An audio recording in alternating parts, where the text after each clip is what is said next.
Welcome to the BBC News Desk. We have breaking news of a serious incident between Russian and NATO forces near the coast of Latvia. Although the details are uncertain, early reports indicate that a Russian surveillance aircraft was fired upon by naval vessels of NATO forces operating in that region after apparently straying into Latvian sovereign airspace. It's unclear at this stage whether the Russian aircraft was shot down or not. This incident comes in the wake of a similar event some time ago, in which 2 Russian pilots were killed after being shot down by Turkish surface-to-air missiles near the border with Syria.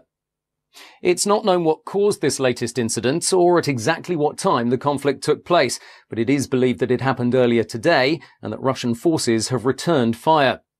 The government has convened a meeting of the Emergency Cobra Committee, and senior members of the British military have been seen entering 10 Downing Street. There were chaotic scenes earlier today as Prime Minister Theresa May was rushed back to Downing Street as details of the international crisis began to emerge.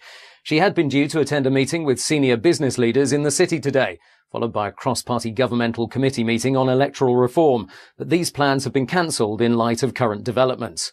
A government spokesperson said that no statement will be issued until the situation becomes clearer. Kate Miller reports. News of the outbreak of military action between Russia and NATO has been greeted across the globe with expressions of concern and alarm. There are unconfirmed reports that Russian forces have retaliated by engaging in direct fire against several NATO warships. 2 US cruisers, the USS Princeton and the USS Gettysburg, are reported to be in the region, but it's not known if they were directly involved in the incident. The Ministry of Defence has yet to confirm these reports, stating that the situation is changing rapidly and that they'd be making a formal statement in due course, but acknowledging that something very serious has happened. In Europe, senior military leaders have been meeting at regional NATO headquarters, indicating that a response to what they describe as unwarranted Russian aggression is being planned. A general military alert has been issued across Europe, including the deployment of over 50,000 NATO troops to key points along the central border to Russia, and the activation of over 200,000 reserve troops from France, Germany, Holland and the UK. The first contingent of British troops has already left RAF Brize Norton. All military leave has been cancelled, and the mobilisation of all British forces nationally and internationally has been ordered by the government. And we're just receiving reports that at least 1 NATO warship has sustained serious damage as a result of direct fire from Russian forces. Details are unclear and the number of casualties remains unknown, but it's reported that at least 1 vessel has been sunk with major loss of life and that contact has been lost with a further 2 ships in the area. The US president has condemned the Russian military action, calling on President Putin to pull back from what the US government has described as a reckless and warlike posture which can only lead to greater conflict. World leaders have expressed their condemnation of Russian military action, stating their support for US and NATO forces and their hope that a peaceful, negotiated settlement to the conflict can be achieved. The Pentagon has convened a meeting of the Joint Chiefs of Staff, and a worldwide military alert has been declared for all US forces with immediate effect. We'll be bringing you further information on the US response to the situation as details emerge. The conflict in the Baltic Sea continues to escalate, with reports that a number of Royal Navy vessels have joined the battle. It's believed that HMS Lancaster and HMS Duncan are leading the British response, and that HMS Northumberland is en route to provide additional support. The Royal Navy Trafalgar-class submarine HMS Torbay is believed to be in the region, but it is not clear whether it's involved in the conflict. The Ministry of Defence has declined to comment, stating that the military response to the situation would be proportionate, but that it would not be appropriate to discuss any details thereafter.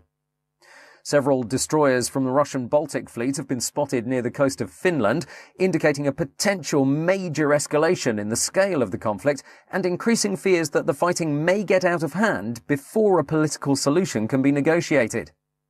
In response to global condemnation of Russian military action, President Putin has stated that Russia will use whatever means are necessary to defend itself, including the use of its strategic military capabilities.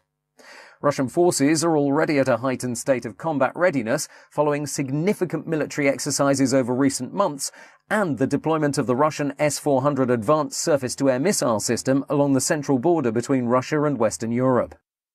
Reporting restrictions have been imposed due to the sensitivity of divulging troop movements, but we're hoping for an update from our local reporters in the region and from other news networks in due course.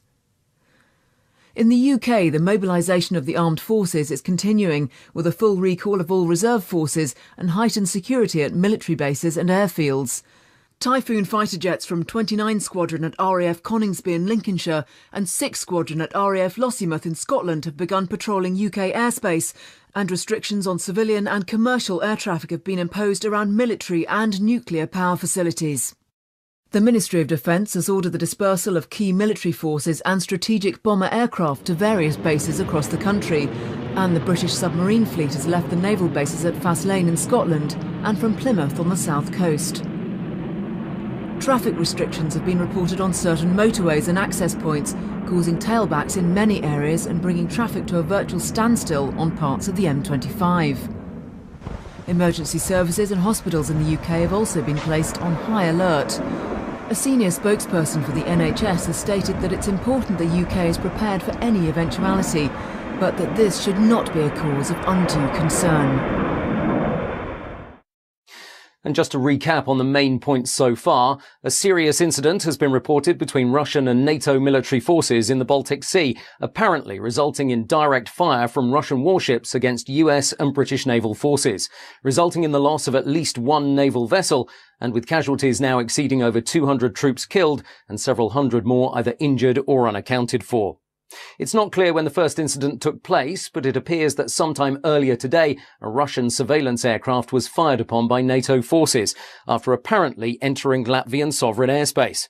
It's not known whether the Russian aircraft was shot down, and the Russian government so far has neither confirmed nor denied that this incident took place. A NATO spokesperson has reported significant troop movements in Russia near the borders of Latvia and Estonia, prompting fears that a much larger regional conflict is becoming inevitable. A full-scale military response is underway involving combined NATO forces, although the scale and severity of the conflict remains unclear. We're expecting a statement shortly from the British government following an emergency meeting of the Cabinet in a joint session with senior military leaders. It's clear, however, that the situation is extremely serious and is continuing to escalate.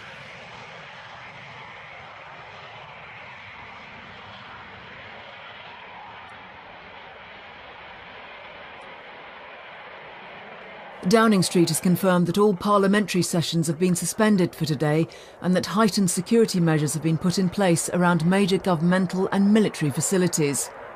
Reporting restrictions have also been imposed on all major news networks, reflecting what the government described as a sensitive and volatile situation which represents a substantial and immediate threat to our national security. And with the latest report from the conflict, it's believed that a Russian-guided missile destroyer has been hit by a missile fired by the British naval fleet, apparently sustaining major damage with many casualties. Heavy fires on board have been reported as NATO forces continue to retaliate. Russian search and rescue vessels are on the scene, with additional support en route from their Baltic fleet, who are expected to arrive in the region shortly. And we do now have footage of the conflict from the region. This is the scene of Russian warships based directly off the coast of Finland.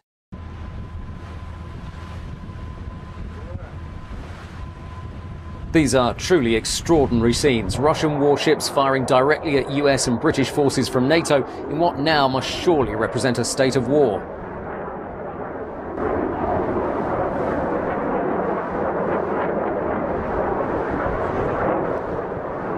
We expect to receive a statement from Downing Street shortly about the escalating crisis and how British and international forces plan to respond to the situation.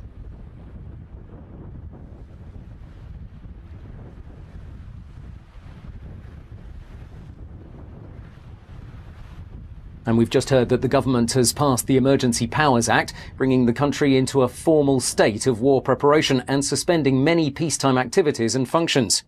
Central government in the UK has been suspended, and power has now been passed instead to a system of local officials dispersed across the country.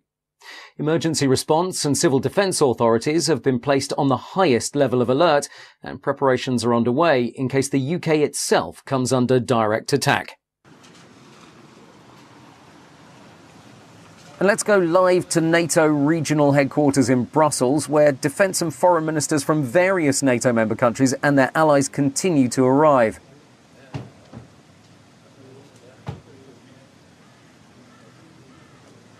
One of the early arrivals is the Belgian Minister of Defence, Steven van der Puut, joining his counterparts from a growing number of NATO member countries and their allies.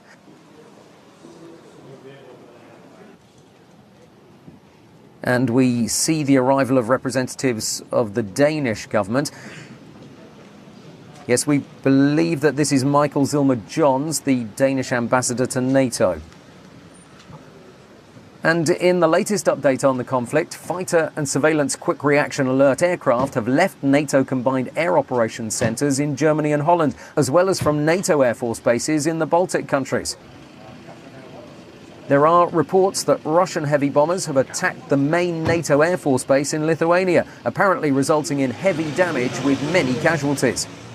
We understand that this is where combined forces from France, Spain and Portugal are based, mainly Typhoon and Mirage fighter jets.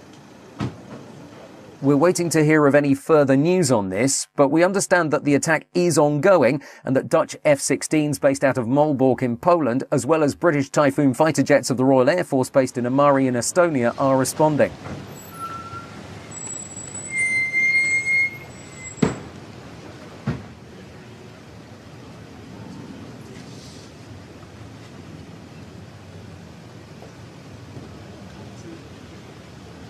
And this is US Secretary of Defense Ashton Carter just arriving at NATO headquarters in Brussels, clearly accompanied by several high-ranking military commanders, surrounded, as you would expect, by US Secret Service, and again, not wanting to address waiting reporters.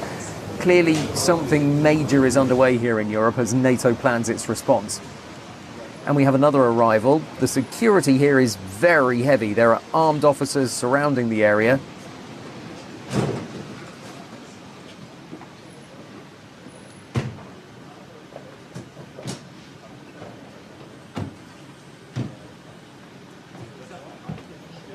And this is the German Minister of Defence, Ursula von der Leyen, speaking with senior military commanders.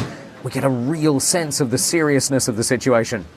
And we'll come back to NATO headquarters in Brussels. We expect the British Secretary of Defence to arrive there shortly. But for the moment, let's go back to Kate Miller to see what the latest developments are. Kate. Thanks, John. And in a further dramatic development in the growing international crisis, Russian troops have crossed the border into Estonia and Latvia. International observers have reported a significant incursion involving an estimated 75,000 Russian troops and a number of tank divisions and missile regiments.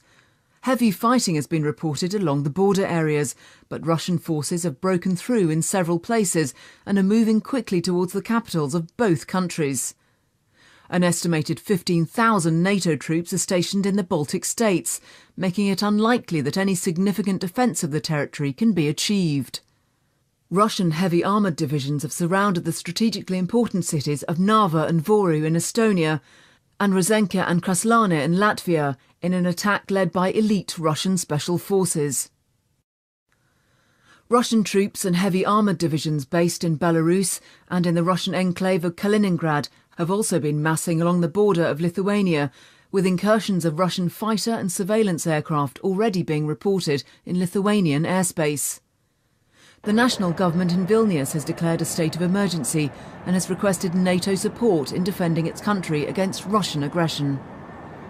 In New York, an emergency session of the United Nations Security Council is underway, and the Russian ambassador to the United States is currently meeting with senior officials at the White House in what's being described as a frank and earnest exchange of views about the growing international crisis.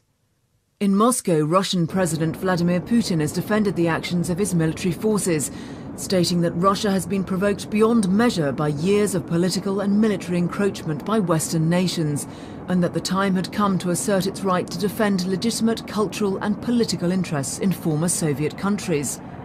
It's not known whether the US president has had any direct contact with his Russian counterpart, or whether the so-called hotline between the White House and the Kremlin, in place since the Cuban Missile Crisis, has been used since the conflict started. The US President, the US Secretary of State plus a number of other key political and military leaders, have left Andrews Air Force Base in Air Force One and are likely to remain airborne until the crisis has stabilised. NORAD has declared DEFCON 2, bringing all American strategic nuclear forces to a high state of readiness and sending America's strategic bomber wings to their assigned fail-safe points across the globe. All remaining vessels of the US submarine fleet have sailed from their bases, joining an already substantial contingent of naval vessels in international waters. Let's go back to NATO regional headquarters in Brussels. These were the scenes a few moments ago. The British Secretary of State for Defence, the Right Honourable Michael Fallon MP, in Brussels originally to chair a NATO committee on defence planning, but now arriving at this emergency meeting of international NATO leaders. Many of the government ministers and representatives we see today were already in Brussels for various NATO Council meetings. Others have been rushed here to join the emergency session of senior military and political leaders.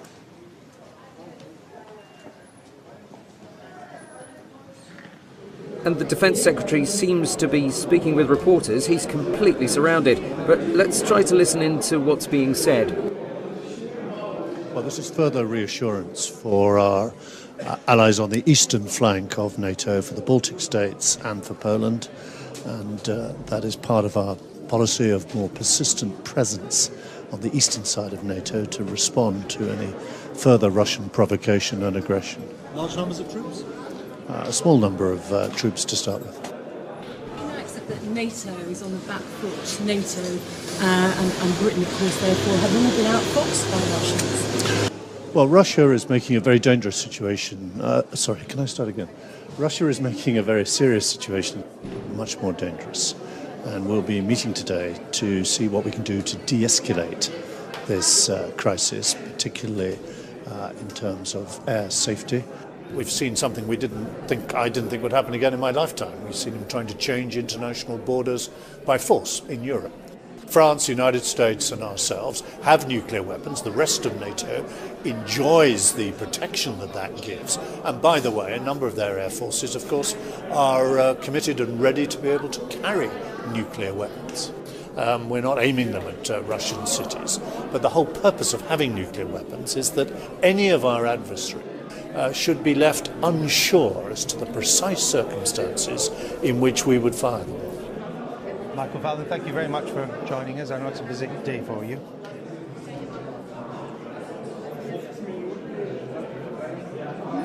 And just to recap quickly on the main points so far, things have been moving very quickly from what started earlier today as a rumour that NATO forces had fired on a Russian surveillance aircraft, to a situation where Russian forces are engaging in ongoing heavy combat with combined forces from different countries in the NATO alliance.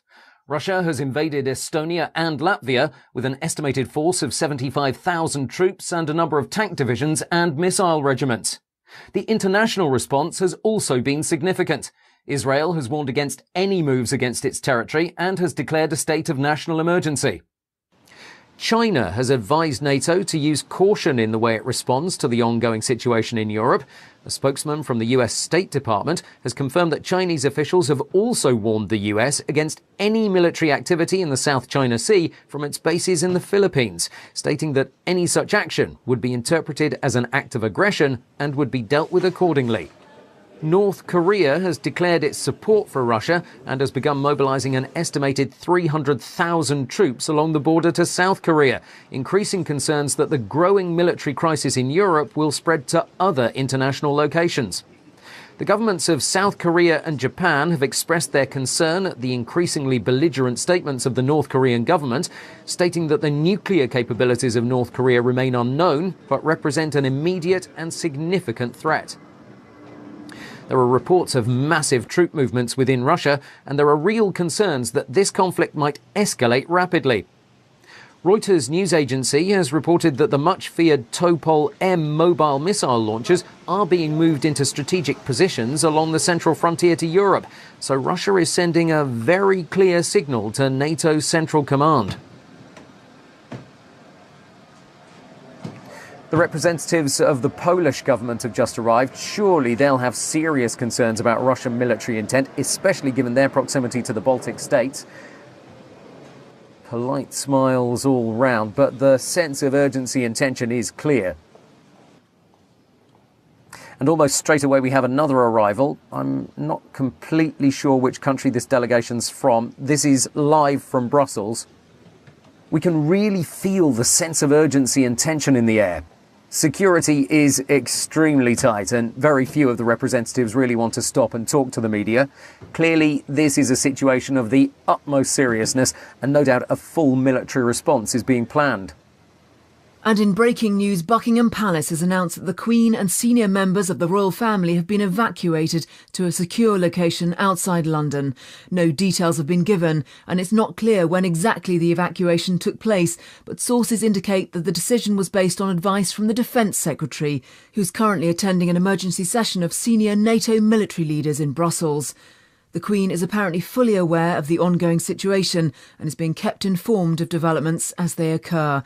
Buckingham Palace has said that they will not be issuing a formal statement beyond this announcement, but that they urged people to remain calm and to monitor the situation closely. The Polish government has expressed their concern about the accumulation of Russian forces along its northeastern border with Belarus, fearing that they may push towards Germany and in doing so reclaim many regions within its country that used to be under Soviet control. Poland for many years has permitted NATO early warning and defence missile systems on its territory in a move seen as provocative by the Russian military, and these are likely to be targeted by Russia in any significant move of its army towards Western Europe. Large-scale evacuations have already been reported in Warsaw and Krakow, prompting fears that the movement of people away from major cities might interfere with the deployment of troops and military vehicles to key defence positions. All civilian and commercial air traffic in the region has been suspended, and emergency civil defence measures have been initiated by the Polish government. We can now go to our senior military correspondent, retired Army General and ex-head of British Armed Forces, Sir Norman Fairchild, who's been closely monitoring the situation. Thank you for joining us, Sir Norman. Firstly, can you give us your assessment of the situation and where you think things might go from here? Well, this is clearly a very serious situation, but one I have to say that might have been foreseen. It has been clear for some time that there's been a more fundamental tension between Russia and the West regarding the encroachment of NATO forces and defense systems upon the Russian border and historical territory, so this possibly has been coming for some time. The conflict in the Ukraine and in Syria has significantly increased the likelihood from the various forces would come into direct conflict at some stage, and this is certainly something that many people feared might happen. So is this possibly something that Russia has been planning for? Well, I think we need to bear in mind that Russian forces have been building their military strength for a number of years, investing heavily in advanced technology and having a level of war readiness that few countries could claim. We have seen several large-scale military exercises by Russian forces, which of course is a convenient way of disguising the deployment and positioning of its military assets, and they of course know that Western forces are already fully committed in various conflicts in the Middle East. I have to say that I'm not convinced that this particular episode, as serious as it is in itself, is the full picture. I believe that this is part of something much bigger, and is more likely in fact to be a diversion from Russia's true military intent, which remains to be seen. We've seen that the government has passed the Emergency Powers Act. Most people will be unfamiliar with what this means, so can you tell us what the significance of this is in military terms? The significance really is twofold. The first is the level of readiness it brings, preparing the country for a state of war and bringing all British armed forces to the highest possible levels of planning and preparation. This necessarily includes the British strategic nuclear deterrent. This, of course, has never happened before, so how quickly and effectively we can respond remains to be seen. But clearly, there is a real urgency now due to the severity of the crisis. The second and possibly more serious implication is that it tells us that our intelligence services have assessed the threat as being very dangerous, so they clearly know that something is up. And we'll be returning to that conversation in a few moments. We interrupt to bring you news that the Ministry of Defence has reported what it refers to as a number of large order detonations in the seas off the coasts of Estonia and Latvia. No details or confirmation of these reports attributed to local NATO observers have been received as yet, but it's understood that one of these attacks was targeted against key supply vessels carrying fuel and ammunition to NATO forces. We believe that there is footage of the attack from a military observation vessel, and we hope to have that shortly. In further breaking news, the government has taken control of British Airways, all cross-channel ferries, and the Channel Tunnel.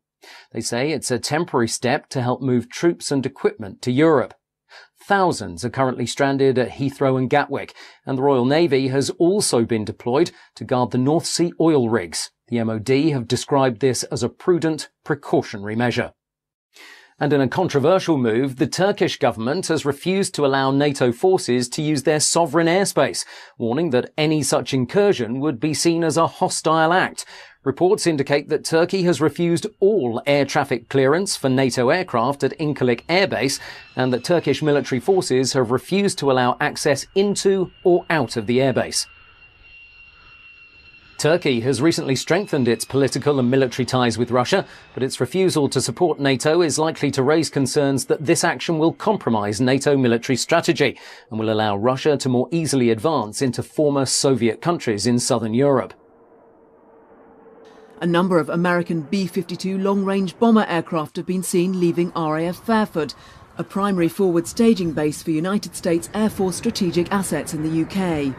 It's not clear whether they're equipped with nuclear weapons, but a senior US military spokesperson has stated that a non-conventional military response may be required and that they needed to be prepared for any eventuality. American AWACS surveillance, along with several airborne refuelling aircraft, have also left Aviano Air Force Base in Italy to support military operations in the region. The Prime Minister Theresa May and senior members of Cabinet are directing emergency operations from an undisclosed location outside of London, along with the head of British Armed Forces and other senior military leaders. In the UK, military and civilian authorities are continuing their preparations to respond to the growing crisis. All non-essential and elective surgeries have been cancelled by the NHS, and hospitals are being cleared of non-critical patients to make way for potential casualties in the event of a wider conflict. The Ministry of Defence has refused to comment on rumours that Russian forces have used tactical nuclear weapons against British and US naval forces in the Baltic Sea. The United States has continued to respond to the growing international crisis. The meeting of the US President and the Joint Chiefs of Staff is still in session, but we understand that a full mobilization of US military forces is underway internationally and that all military leave has been cancelled. B-2 stealth bombers have been seen leaving Whiteman Air Force Base in Missouri some time ago, and all military bases in Europe and the Middle East have been placed on high alert. Sources at the Pentagon are suggesting that a major strategic confrontation with Russia might be a real possibility. NATO has been moving their forces closer and closer to Russia over the past few years. And activating the Aegis missile system in both Poland and Romania very recently has caused serious consternation in Russia because of what they see as a first strike capability right on their doorstep. So they see NATO as the aggressor here. The number of NATO warships and armed forces currently positioned in the Baltic region suggest that NATO possibly knew that something might happen. These events come after a rather grand and elaborate ceremony in Moscow yesterday, in which President Putin made something of a rhetorical speech about the right of Russia to reclaim its interests in former Soviet Union countries and to protect itself from the growing political and military influence of NATO. Nobody really paid much attention to this ceremony at the time, but it's certainly beginning to take on a new significance in light of current events. Russian state television has been broadcasting extraordinary scenes of President Putin personally directing military operations from a command center. This looks highly organized and certainly suggests that the conflict was not just a spontaneous act. Clearly a lot of planning has gone into this. Let's listen in for a few moments. This is not live, but was broadcast within the last 30 minutes. Report in more detail on the operation. Mr. Commander-in-Chief, in accordance with your orders, we have intensified our aerial airstrikes together with intensifying the sorties Our plan foresees engaging aviation sorties, long-range aviation from Russian-based airfields, including 25 strategic bombers and other aircraft. Mr. Commander-in-Chief, in accordance with your decision, as of today, the group of long-range bombers 222 delivered a group airstrikes on 6 targets from the Mozdok airfield. Following their landing, they prepared for a repeated sortie. The wings took flight again to deliver another group airstrike, and up to 1700 hours they delivered strikes on 6 enemy targets. As of now, the aircraft are returning to the airfield. The crews and the hardware are working normally. Mr. Commander-in-Chief, our personnel of our operations group is prepared to carry out the missions to protect the Russian Federation and its citizens. We've just received footage of one of the attacks against NATO warships, apparently taken from a stationary camera on board a NATO observation vessel, which was sailing close to a supply convoy carrying supplies of fuel, ammunition and military equipment. If we can roll the tape, you'll see a distant view of the supply convoy, partially masked by one of the fuel tankers in the foreground, a couple of kilometres or so away from the camera. What happens then is just incredible. It seems to be a huge detonation underwater. The blast itself was about half a mile wide and must have wiped out at least a dozen vessels in one go. Let's go straight to our military expert for his view on this incredible footage. Can you tell us what type of weapon you think the Russians are using here? I have to say that this is very disturbing. This is not a conventional torpedo by any means, and there is no doubt in my mind that Russia are using a nuclear-tipped torpedo, which generally has a yield of around 10 to 20 kilotons, and certainly would be capable of delivering the type of impact we've seen in this footage. And I have to say that this brings us into a completely different type of game. There is absolutely no way that NATO can compete against this type of weaponry by relying purely on its conventional forces. So the question is how they will choose to respond in light of these developments. And we're receiving alarming reports that Russian special forces, backed by fast attack helicopters and paratroop regiments, have crossed the southern and northern borders into Finland, moving quickly towards Helsinki and sending NATO forces into disarray as they try to respond to this massive Russian attack. We don't have any further details at this time, but this is evidently a move towards Sweden and Norway in what must be a major push towards Western Europe. We understand that the Russian Northern Fleet, led by the Kirov-class battlecruiser Peter the Great, has taken up a strategic position in the Norwegian Sea, and we believe that they have very considerable military assets, such as fighter jets, advanced amphibious and landing craft, Akula-class submarines, and of course hundreds of cruise missiles, including those capable of carrying nuclear warheads. Having already crossed the border into Latvia and Estonia, and now into Finland, the looming question is how far Russian forces will go. Will they continue to advance and to defy NATO's declared policy of defence by all means, including the use of tactical nuclear weapons? We're now being joined by our colleagues at the BBC studios in Manchester, who'll be helping us as we bring you live news. Let's hand over for the moment to my colleague Simon Kendall. Simon. Thanks, John. We've been watching the situation with concern and we'll be providing any updates and information possible. We're also here in case Broadcasting House in London needs to be evacuated, which we believe is a possibility. Our military expert Sir Norman Fairchild will also stay on the line with us for the time being. But for the moment, let's get the latest news from Kate Miller. Kate?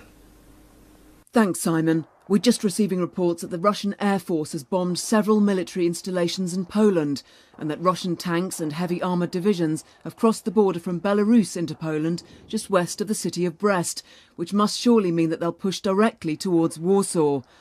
Russian paratroopers have surrounded the strategically important port of Gdansk and heavy fighting has been reported in the area.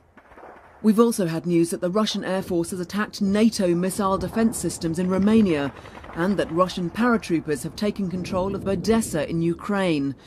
Warships from the Black Sea Fleet have been spotted off the coast of Romania, and reports indicate that Russian special forces have landed just north of the city of Constanta. The NATO military base at Deveselu in Romania has been hit by cruise missiles fired from the Russian guided missile frigate Admiral Grigorovich, with over 40 confirmed fatalities and heavy damage to buildings and runways. The government of neighbouring Moldova has declared a state of surrender and has pledged allegiance to the Russian state, providing a potentially important staging position and indicating Russian intent to push northwards and retake the western half of Ukraine. An estimated 20,000 Russian troops are reported to be massing on the border of Belarus, just north of the Ukrainian capital of Kiev, furthering concerns that a complete invasion of the former Soviet country is underway.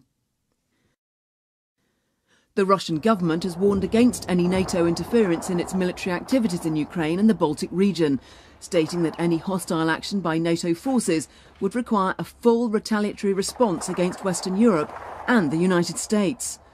A statement from NATO Central Command is expected shortly, and we'll bring you that as soon as it comes in. So Norman, what's your assessment of the situation given this latest news? Clearly this is a very worrying development, and there can be no doubt now that this is part of an orchestrated and premeditated strike by Russia against the West. NATO will have to respond, but we've clearly been caught napping. The West is totally unprepared for this type of scenario, so I think we're in serious trouble here.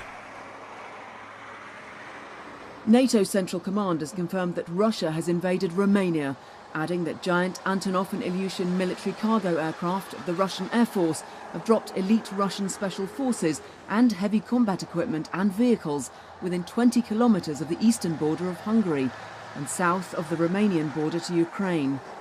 There's been no official statement from the Romanian government, but it's understood that no retaliatory action is likely to be initiated by Romanian armed forces. The government of Ukraine has repeated their expression of concern and has requested direct military action by NATO against massing Russian forces. The Russian government has repeated its assertion that its action is in response to years of increasing encroachment and political interference by NATO and its allies, warning that they'll respond massively should NATO create any further escalation in the conflict. NATO has reported heavy fighting near the Latvian capital of Riga and has confirmed that Russian forces have seized control of Tallinn in Estonia. Russian forces are moving rapidly west towards Helsinki in Finland and are continuing to engage in heavy naval battles in the Gulf of Finland. In Poland, heavy fighting has been reported as Russian forces move towards Warsaw, both from the north and east. The strategically important port of Gdansk has been captured, increasing the Russian stronghold in the Baltic Sea and providing an important staging point for further military action towards Western Europe. Thanks, Kate. We now have on the line Keith Fuller, an expert in civil defence and chief advisor to the government on emergency measures and contingent planning. Keith, we appreciate you joining us. You, more than most people, will appreciate the seriousness of the situation, and we know that there's growing concern that this conflict might escalate into a more strategic nuclear confrontation. The standard advice to the public is to gather food and water and to create a shelter in their home to protect them against blast and fallout. What's your assessment of the effectiveness of such measures?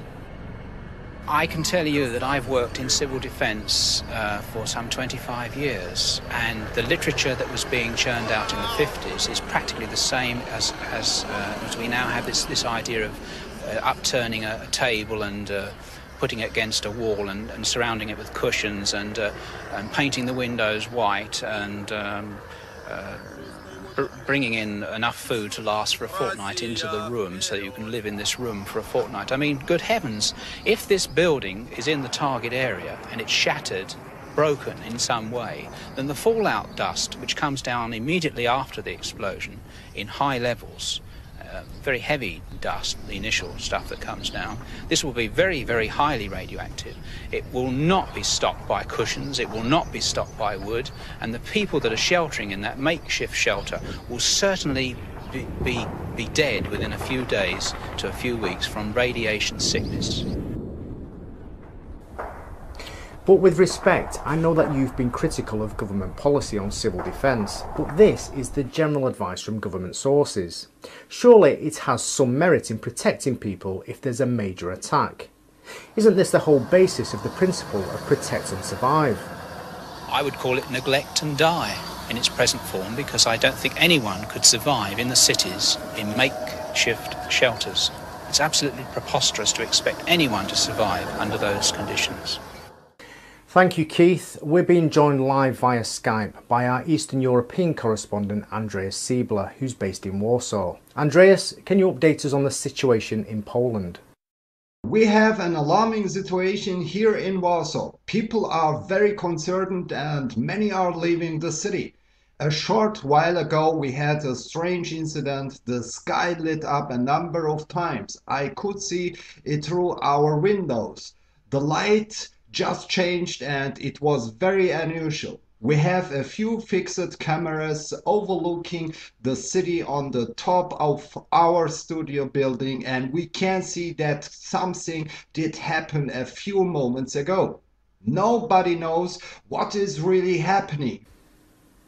Andreas, we understand that the Polish government has declared a state of emergency, but have you witnessed any direct fighting or heard from anyone closer to the front line? We are hearing sirens over Warsaw. We think that something is about to happen. We have been told to get shelter as quickly as possible. Maybe they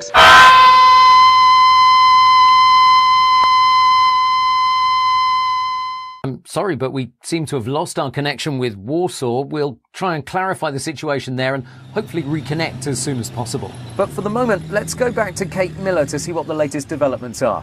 Kate. Thanks, John. The leader of the Labour Party, Jeremy Corbyn, has complained that the government is not telling the public the whole truth about the conflict, arguing that people have the right to know what's happening and what danger they face. The Mayor of London, Sadiq Khan, has ordered emergency announcements to be broadcast and has instructed that all underground stations be immediately open to members of the public to provide shelter against a possible air attack on the capital. And I'm sorry to interrupt. We've just had breaking news of a significant explosion at RAF Fylingdales in Yorkshire, the home of Britain's ballistic missile early warning system, in what appears to be the first direct attack against UK forces on British soil. We've also had reports of similar attacks on Thule Air Force Base in Greenland and on Clear Air Force Station in Alaska from what appears to be submarine-launched ballistic missiles. Sir Norman, this is clearly a strategic move by Russian military commanders. Yes, all of these military bases are part of a network of early warning radar systems designed to detect a nuclear launch against the West and to help to target incoming nuclear warheads. NATO has quite a substantial anti-ballistic missile system, but it relies on accurate targeting. So without these advanced radar capabilities, we'll be more or less shooting blind. It's pretty clear that we're going to get into a real shooting match very soon. Thank you, Sir Norman. Obviously, we'll be monitoring the situation carefully as the mobilisation of British forces continues to accelerate. We have live footage from RAF Northolt near London. These appear to be Typhoon fighter jets taking off in rapid sequence. We have unconfirmed reports that RAF fighters have been sent to intercept Russian long-range bomber and surveillance aircraft. We stress that this is not confirmed, but we will bring you as much information as possible as we receive it. For X-ray Lima 41 and 42 for potential renegade ops vector 05, 1326 and 1327. Scramble, scramble, scramble, acknowledged.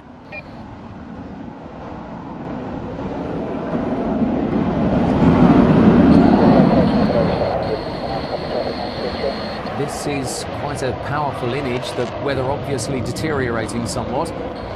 Clearly heading straight to a high altitude as quickly as possible. The men and women of the Royal Air Force on their way into what must be a very uncertain future. Tango 7, USS Nifty Defcon 1, secure the perimeter. Roger that. Over.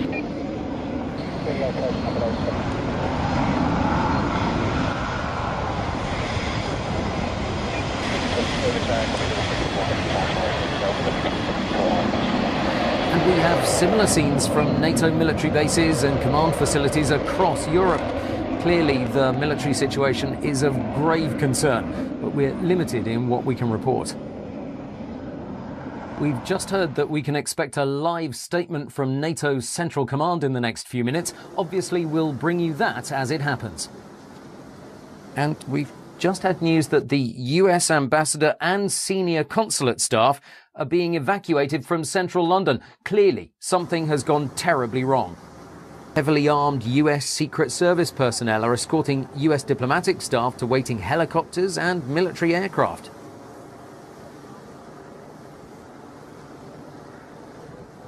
We've just heard that the Pentagon and all major centres of government are being evacuated.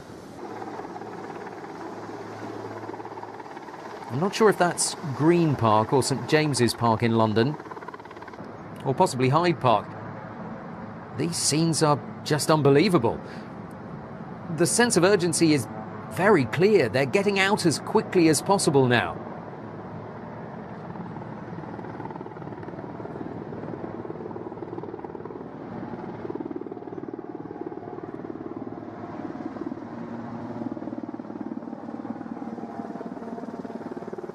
This is certainly a very frightening scene. All US military bases in Europe have been ordered to get their remaining aircraft into the air in what appears to be a frightening escalation in the conflict. And we're now going live to Brussels for a statement from NATO regional headquarters. Let's listen into this live broadcast.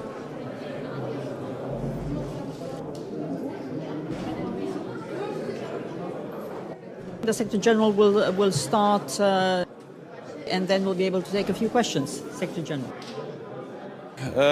The security environment in which we meet today is dark. This nuclear saber rattling of Russia is unjustified, it's destabilizing, and it's dangerous. And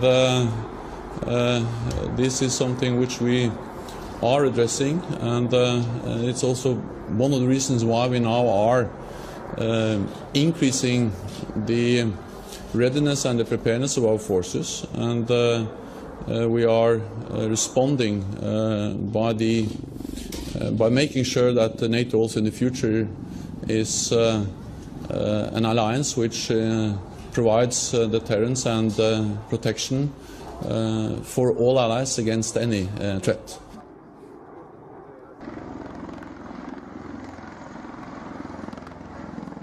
And we've just had reports of a major detonation at Beale Air Force Base in California. We've had amateur footage from a number of sources in Sacramento that clearly show a huge cloud from what appears to be a massive explosion in the distance. Beale Air Force Base is part of the US ballistic missile early warning system and is a very important strategic target. We're receiving several videos and photos from news agencies indicating that something very serious has happened in California.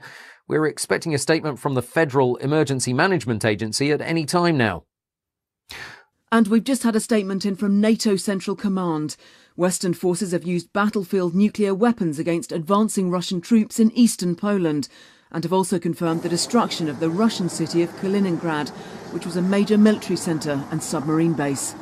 The Polish capital of Warsaw has been hit by a nuclear detonation, estimated to be in the 1 megaton range, targeted at advanced NATO positions to the east of the city, with no casualty figures as yet from its population of 1.7 million citizens. American B-2 strategic bombers have attacked Russian military bases in Belarus, and B-52 long-range bombers continue to approach Russian sovereign airspace. A NATO spokesman has said that efforts to contain the conflict are ongoing, and that the American and Russian presidents are in direct contact at this time. The US president has assured the American public that everything is being done to resolve the situation peacefully, and that the US government remains confident that the conflict can be contained. There are rumours that major Russian cities are being evacuated, and that a national civil defence programme is underway to move citizens to underground shelters and subway systems. In Britain, the Ministry of Defence has said that it continues to monitor the situation very closely, and that all efforts are being made to ensure the safety and security of the United Kingdom. The Prime Minister, Theresa May, is said to be gravely concerned about the escalating crisis, but has asked the public to remain calm and to be confident that everything's being done to resolve the situation peacefully. The Archbishop of Canterbury and other senior religious leaders have asked people to come together in prayer at this time of great peril and to have faith that goodness will prevail over the forces of destruction. And we've just had more breaking news that thermonuclear bombs of undetermined strength have exploded at NATO regional military headquarters in Brussels and at a major US military and radar base in Wiesbaden in Germany, resulting in the reported destruction of the city of Mainz and the outskirts of Frankfurt.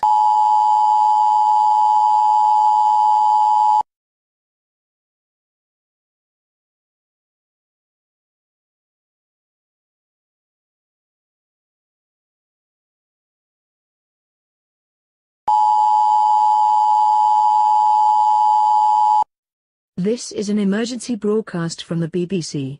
Confirmation of a nuclear attack against this country has been received. Please stand by for further information. This is not a test.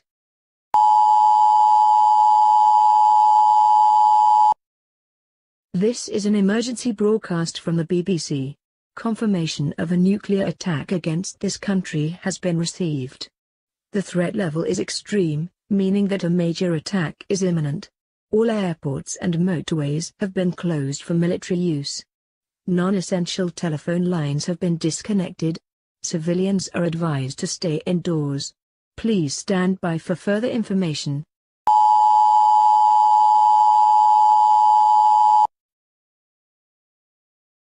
This is an emergency broadcast from the BBC.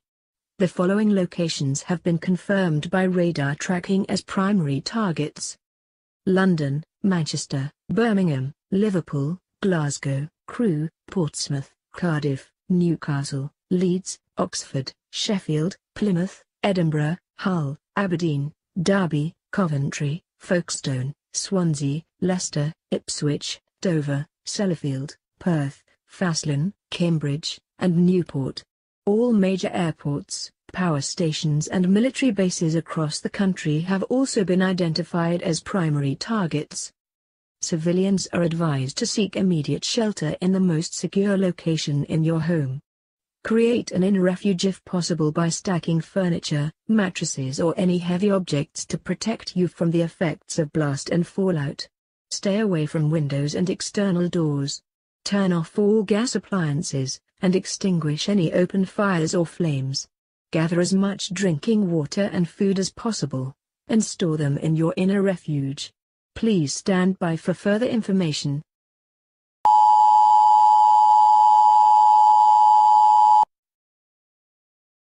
This is an emergency broadcast from the BBC.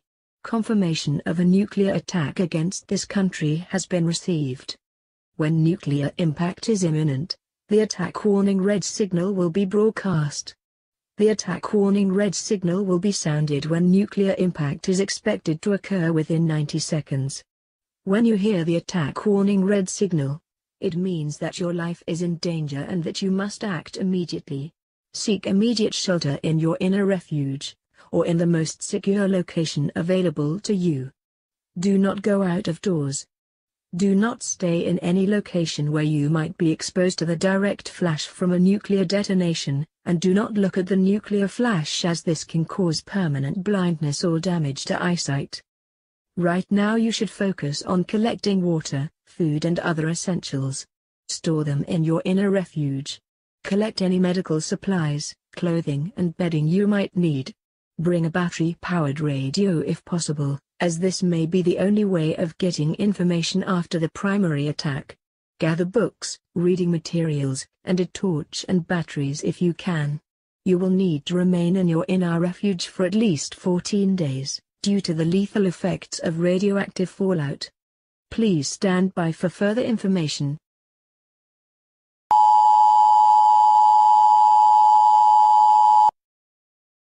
This is an emergency broadcast from the BBC. Confirmation of a nuclear attack against this country has been received. After the main nuclear attack is over, it is unlikely that any rescue or firefighting resources will be available.